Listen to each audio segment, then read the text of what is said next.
Aquí inicia La Fosa Escéptica, un lugar para ejercitar la mente, con Alfonso Villalpando. Generalmente los ateos sentimos una simpatía natural por el movimiento LGBTQ+.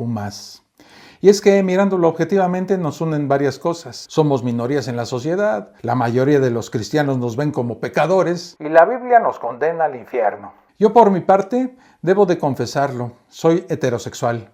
Pero siempre les he brindado mi apoyo, no solo por lo que acabo de decir, sino porque de verdad creo que cada individuo tiene total libertad de amar, querer y desear sexualmente al prójimo sin importar el género. Claro, pienso que esta libertad debe estar limitada a no hacer daño y no perjudicar a las personas que nos rodean. Las preferencias sexuales son personales y libres, y mientras respetemos las leyes, no debería haber ningún problema. Las religiones parece que están muy preocupadas por quién se lleva la cama a quién. También entiendo que debe haber muchos ateos que no compartan esta simpatía por la comunidad gay. Sus razones tendrán, algunas muy válidas, pero estoy seguro de que no son religiosas. De lo que voy a hablar en este video es bastante delicado y suele herir muchas susceptibilidades entre los religiosos, sobre todo los más apasionados, fanáticos y ortodoxos. Por eso les sugiero que si tienen algún tipo de prejuicio religioso al respecto, pues no sigan viendo este video. Es tanta la animadversión y recelo que el cristiano siente por la homosexualidad, que el insinuar siquiera que algún personaje bíblico pudo tener algún episodio homosexual, lo consideran un insulto tremendo. Y eso es precisamente de lo que hablaré. Pero antes te recuerdo suscribirte al canal y activar las notificaciones. Y te invito a integrarte al grupo de Facebook. La liga para hacerlo está en la descripción de este video. Dicho lo anterior, a lo que vinimos. Según la misma Biblia, es bastante probable que una de las más emblemáticas figuras bíblicas, el rey David, pudiera haber tenido un encuentro homosexual. Sí, amigos y amigas, y todo está en la Biblia.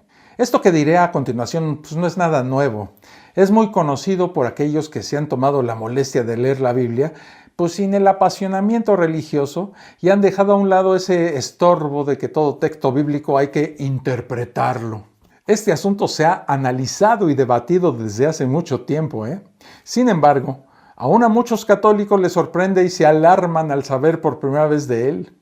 Es muy lógico que los homofóbicos líderes religiosos siempre oculten o le resten importancia a estos versículos. Miren, los entiendo. Lo hacen como una especie de defensa natural, digamos inconsciente. Pero veamos de dónde viene esta afirmación. Y ustedes descubrirán que la historia y los versículos que les presentaré establecen dudas muy razonables sobre la sexualidad de David. Ojalá que los religiosos vean esto con la mente abierta y no pensando de antemano que estoy equivocado y que la Biblia es perfecta y sin tacha. Estoy seguro de que si esta historia la leyeran en otro libro que no fuera la Biblia, sin duda pensarían que los personajes poseen por lo menos una ambigüedad sexual muy clara. Lo primero que notamos al leer esta historia son las numerosas alabanzas que el escritor del libro de Samuel tiene para el personaje que estamos analizando, el rey David.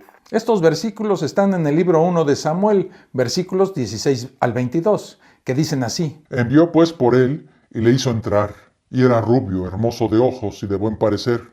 Entonces Jehová dijo: Levántate y úngelo, porque este es. No cabe duda de que para el que escribió estas líneas, el personaje de David le parecía un joven sumamente atractivo, ¿verdad? Luego, debemos recordar cuando David, para entonces un muy buen joven pastor de la tribu de Judá, mató con una piedra de su honda a Goliat, que era un gigante filisteo que traía soleado al ejército israelita. La honda que usó David no era una motocicleta, era un instrumento para lanzar piedras. Admirado por su hazaña, la gente lo trataba como ahora tratan a Luis Miguel, Era el superestrella del momento. Hasta le pedían autógrafos y todo eso. Así que el rey Saúl lo mandó llamar para conocerlo. Y en este encuentro, David conoce a Jonatán, hijo del rey Saúl. Aquí la historia entre ellos es muy clara. Veamos qué nos dice el libro 1 de Samuel 18, 1 al 5. Es un relato muy obvio y vale la pena que se los cuente completamente. Miren, dice así: Aconteció que cuando él hubo acabado de hablar con Saúl, el alma de Jonatán quedó ligada con la de David, y lo amó Jonatán como a sí mismo. Y Saúl le tomó aquel día y no le dejó de volver a su casa de su padre. Hicieron pacto Jonatán y David, porque él le amaba como a sí mismo. Y Jonatán se quitó el manto que llevaba y se lo dio a David, y otras ropas suyas, hasta su espada, su arco y su talabarte. Eso del talabarte no es lo que están pensando, ¿no? Así se le llamaba al cinturón donde se colocaba la espada. Pero sigamos. Y salía David a donde quiera que Saúl le enviaba, y se portaba prudentemente, y lo puso Saúl sobre gente de guerra, y era acepto a los ojos de todo el pueblo, y a los ojos de los siervos de Saúl. Aquí vemos claramente que entre Jonatán y David, pues había algo, ¿no? Se gustaban, algo había ahí. ¡Órale! Les aseguro que si no les dijeran que lo que nos acaba de leer el profesor Larry Cañonga pertenece a la Biblia, de seguro que ustedes pensarían que estos dos personajes se traían algo, ¿eh? Hay mucho amor en estos versículos. Y esta atracción entre ambos, que es obvia en el versículo 1 donde dice que sus almas quedaron ligadas, llega incluso hasta el momento en que Jonatán se quita la ropa y se la da a David. Pero dejemos que nuevamente el profesor nos cuente otra de las extrañas historias bíblicas en donde vemos la complicidad que existe en estos personajes y que es tal que incluso se llegan a ver a escondidas y tener secretos entre ellos. Profesor, somos todo oídos. Les voy a contar a continuación un extraño pasaje del libro 1 de Samuel 1, versículos 20 al 41, en donde vemos evidentemente cómo esta relación de Jonatán con David, que de otra forma, aunque sospechosa, podríamos catalogar de una intensa amistad, llega al segundo nivel, Entre otros, el versículo más elocuente y descriptivo lo encontramos en el libro 2 de Samuel 1:26, que dice textualmente: angustia tengo por ti, hermano mío Jonatán, que me fuiste muy dulce, más maravilloso me fue tu amor que el amor de las mujeres. Digo, no hay lugar a dudas que entre ellos había algo más que una amistad y que se amaban, se idolatraban y se hacían cositas. Entenderán los católicos por qué algunos pensamos que esta relación entre David y Jonatán va más allá que la de una fuerte amistad. Como dije antes, si ustedes no supieran que estas líneas pertenecen a la Biblia, de seguro pensarían que ambos personajes tenían entre ellos un fuerte vínculo homosexual, Yo no he leído en la Biblia tantas expresiones de amor de un hombre para otro. Hay que notar que se repite constantemente la frase «le amaba como a sí mismo». Bueno, y la última frase es contundente y condenatoria. Más maravilloso me fue tu amor que el amor de las mujeres.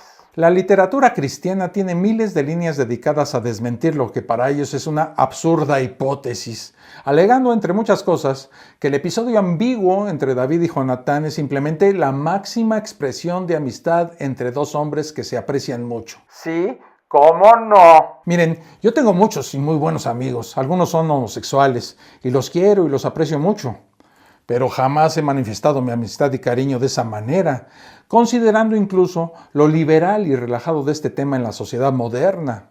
Imagínense esta relación en la época de David, de seguro que esa amistad iba mucho más allá,